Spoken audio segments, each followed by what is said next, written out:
New York থেকে মাখন বিশ্বাস বলছি, স্বপ্নের আমেরিকা চ্যানেল থেকে আপনাদের সুস্বাগতম। আজকের মুসলিম উম্মার একটি ঐতিহাসিক দিন। এই দিনটি ঈদ উল ফিতরের, আরেকটি দিন ঈদ উল আজহার। আজকের দিনটি ঈদ উল ফিতর। এটা ব্রুকলিন শহর, নিউ ইয়র্ক সিটির। এখানে বাঙালি বসবাসরত প্রবাসীরা ঈদের জামাত অনুষ্ঠিত হচ্ছে। বিশাল এক আয়োজন। এক মাস সংযম সাধনার পর ত্যাগ মহিমায় মহান্বিত সেই ঈদ উল ফিতর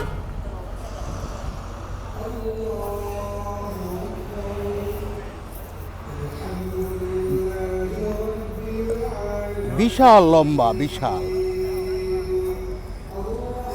চার্চ ম্যাকডোনাল্ডসের আপনার ম্যাকডোনাল্ড এভিনিউর একটি ব্লক, পুরো ব্লক বন্ধ করে সিটি থেকে পারমিশন এনে এখানে ঈদের নামাজ অনুষ্ঠিত হচ্ছে। আমাদের বাংলাদেশি ভাইরা তাদের নামাজ পড়ছে সুন্দর সারিবদ্ধ। এভাবে নিউ ইয়র্কে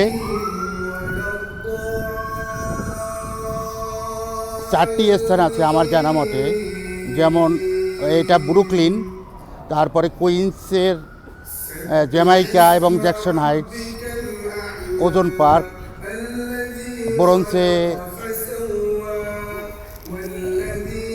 বরঞ্চে একটা কি বাংলা পার্ক আছে, ওখানে 4-5টা জায়গায় বাঙালি অধ্যুষিত জায়গায় নামাজ হয়।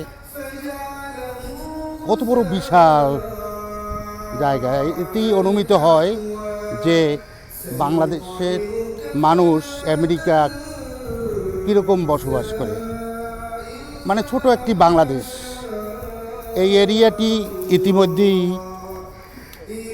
লিটল বাংলাদেশ হিসেবেও পরিচিতি লাভ করছে। তাই তারপর আমেরিকার মতো জায়গায়, এখানে এত লোক আমরা বসবাস করছি, মনে হয় ছোট্ট একটি বাংলাদেশ। সবই অনুষ্ঠান এখানে হয়, যেমন স্বাধীনতা দিবস, বিজয় দিবস, তারপর অনেক সামাজিক অনুষ্ঠান, পয়লা বৈশাখ, সব অনুষ্ঠানই এখানে অনুষ্ঠিত হয়। ভালো আছেন?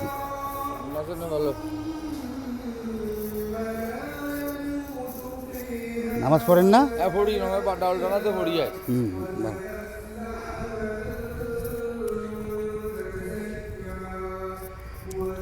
দেখেন, কয়েকশো, 100 হাত, 200 হাত, 300 হাত, 400 হাত, 500 হাতের মতো বড় হতে পারে, তারও একটু বড় হতে পারে। এত বড় জায়গায় নামাজ। দেখেন, এটা বাঙালি, আমাদের বাঙালি জাতির একটি গর্ব যে এত বড় একটি আমেরিকার মতো জায়গায় এত বড় নামাজের এক জামাত, এবং কয়েকটি স্থানে, 4-5টি স্থানে নিউ ইয়র্কের সিটির এইভাবে বিশাল জামাত।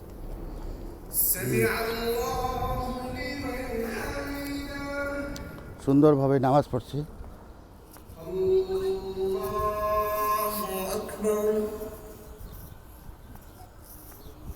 দেখেন,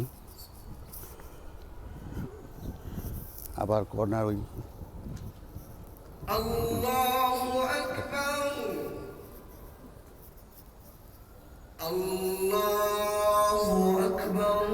একটা ঐতিহাসিক ব্যাপার। ধর্মীয় ভাবগাম্ভীর্য সহিত সবাই একটি মনোমুগ্ধকর পরিবেশে নামাজ পড়ছে সারিবদ্ধ হয়ে, আল্লাহর নৈকট্য লাভের আশায়।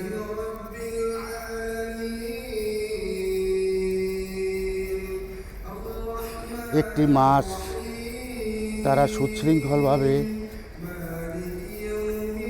শেয়ারি খেয়ে পানাহার বন্ধ করে নামাজ রেখেছে এবং এই 30টি দিন বা 29টি দিন পর এই দিনটি তাদের কাছে খুবই আনন্দের দিন হবে। এই নামাজের পরই শুরু হবে তাদের সেই আনন্দের ক্ষণটি।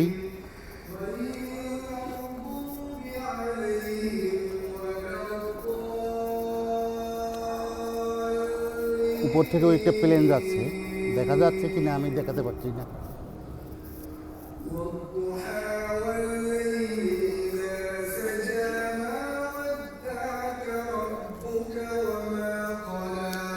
আসলে আমাদের এই মহান অনুষ্ঠানে যেভাবে ভ্রাতৃপ্রেম আর মানুষের ভিতর শৃঙ্খলা থাকে, এই শৃঙ্খলাটি সর্বস্তরে সর্ব কাজের মাধ্যমে যদি বহাল রাখা যায় তাহলে কিন্তু আমরা আরও সুশৃঙ্খল সুন্দর হতে পারি।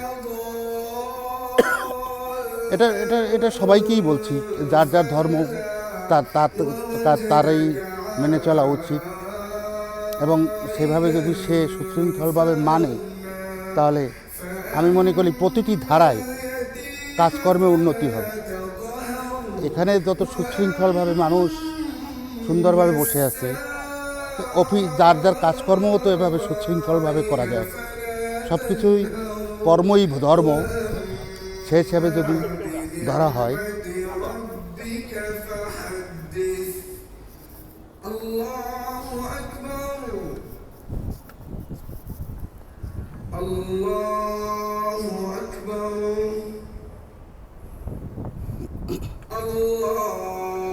এখানে দেখেন বাঙালিদের দোকানগুলি, বাংলা সাইডবোর্ড এবং ইংরেজি সাইডবোর্ড, বাংলা লেখা ইংরেজি লেখা আছে, সবই বাংলা।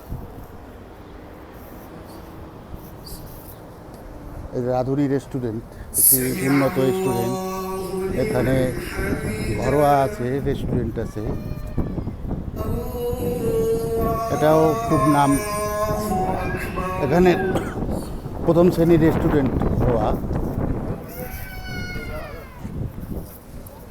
তারপরে দেশ বাংলা ফার্মেসি আছে,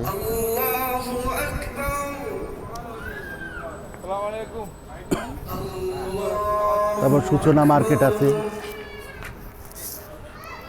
তারপর সোনালী এক্সচেঞ্জ আছে, বাংলাদেশের একমাত্র সরকারি ব্যাংক আছে এখানে, এটি রেমিটেন্স ব্যাংক। এখানে পুলিশ বাহিনী নিয়োজিত আছে। পুলিশ বাহিনী সম্পর্কে আর কি বলবো, আমেরিকার পুলিশ বলতে যত সৌন্দর্য থাকা দরকার তাদের সব কিছুই আছে। আমরা এ পর্যন্ত যে ধরনের সেবা চাই তাদের কাছ থেকে পাই। হ্যাঁ, তা আমি সর্বশেষে বলতে চাই এই কথা যে বাংলাদেশের মানুষ সবাই নামাজি হোক, হ্যাঁ, আল্লাহর উপর বিশ্বাস থাকুক, হ্যাঁ, এবং সবাই সেইভাবে চলুক, সেই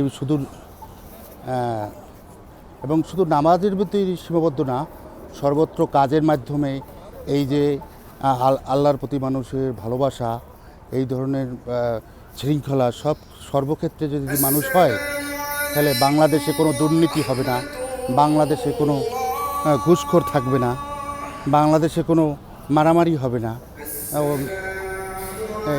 শোনা যায় বাংলাদেশের রাজনীতিতে বিভিন্ন সামাজিক প্রেক্ষাপটে বিভিন্ন জায়গায় অনিয়ম কুনিয়ম চলে, এগুলি সর্বত্র যদি নামাজের মতো থাকে।